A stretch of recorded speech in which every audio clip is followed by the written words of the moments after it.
Assalamualaikum warahmatullahi wabarakatuh. Saya ingin menjelaskan kesalahan konstruksi di ceruk buritan.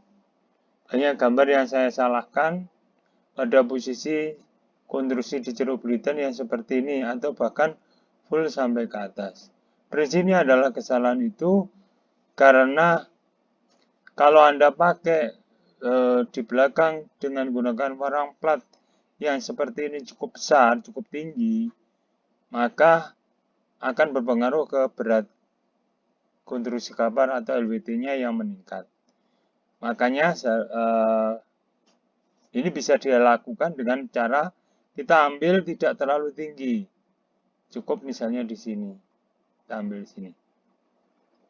Nah, itu salah satu cara untuk mengurangi adanya LWT. Atau sebagai contoh, teman Anda yang seperti ini. Ini sudah cukup lumayan bagus.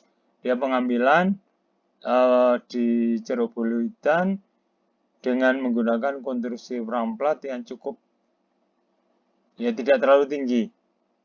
Ya. Kemudian kalau kita lihat dari pandangan di double bottom, maka dia hanya sebagian kecil saja. Atau kalau di teman Anda yang lain adalah seperti ini. Ini pun juga masih bisa ditoleransi. Tapi alangkah baiknya kalau ini bisa dibuat dengan cara ngetrap seperti ini. Ya. Jadi untuk yang di belakang, untuk di sini mungkin dimanfaatkan untuk seringkir, maka dia di sini ada batasan, kemudian di sini pindah batasnya yang agak lebih bawah. Sehingga posisi warang plat ini tidak terlalu tinggi. Tapi di sini bisa dimanfaatkan untuk ruangan, misalnya kita digunakan untuk tangki air tawar misalnya. Maka untuk menghindari adanya permukaan bebas, biasanya di gini-gini menggunakan wash bulkhead. Di ceruk buritan itu juga kalau kita lihat ada konstruksi gading besar. Yang notabene adalah bahwa di main deck itu harus ada gading besar sama gading utama. Cuma penempatan gading besar ini tolong juga harus hati-hati. Kalau di sini ada sekat, 2 sekat, maka usahakan penempatan dari gading besar itu adalah usahakan di tengah-tengah. Jangan di sini kanan ada 6, ada 5, sebelah kiri hanya 2. Ya, itu. Jadi ini bisa digeser di tengah. Begitu juga yang di belakang. Kalau ada sekat, maka mulailah menghitung dari berapa jarak gading yang Anda ambil. Misalnya 4 jarak gading, yang diambil 1, 2, 3, 4, baru di sini gading besar, dan juga hitungan keempat lagi di sini gading besar. Itu salah satu cara yang kita bisa lakukan. Coba contoh teman Anda yang lain, penempatan gading besar di main deck-nya, ini ada cukup bagus. Penempatan sekatnya ada di 4 jarak gading, kemudian di belakang ini ada rudder post-nya atau poros kemudinya. Ya, ini juga pembagian cukup bagus. Kemudian ada teman yang lain di sini, bahkan di sini belum mendeklar, belum menentukan adanya gading besar. Jadi ini masih semua gading utama. Ini seharusnya perlu diperbaiki. Oke, itu untuk di ceruk buritan.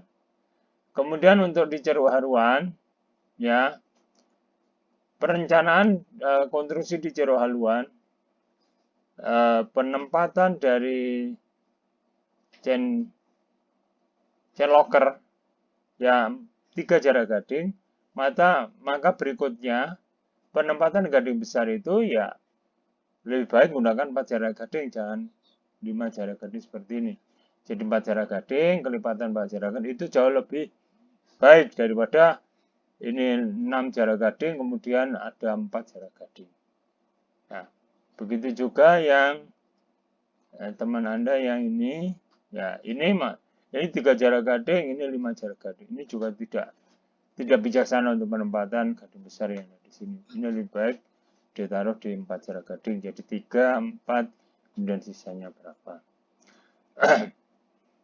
Atau ada juga teman Anda yang lain, nah ini penempatannya udah bagus, 3, 4, sisanya 3. Kemudian pemakaian di depan, di ceruk haluan, itu biasanya adalah di sini menggunakan fluida. Nah, lebih baik kalau ini fluida maka digunakan sekat, karena ini posisi di center, atau washball head, atau sekat basah. Ya. Tapi penggunanya usahakan dengan full semuanya.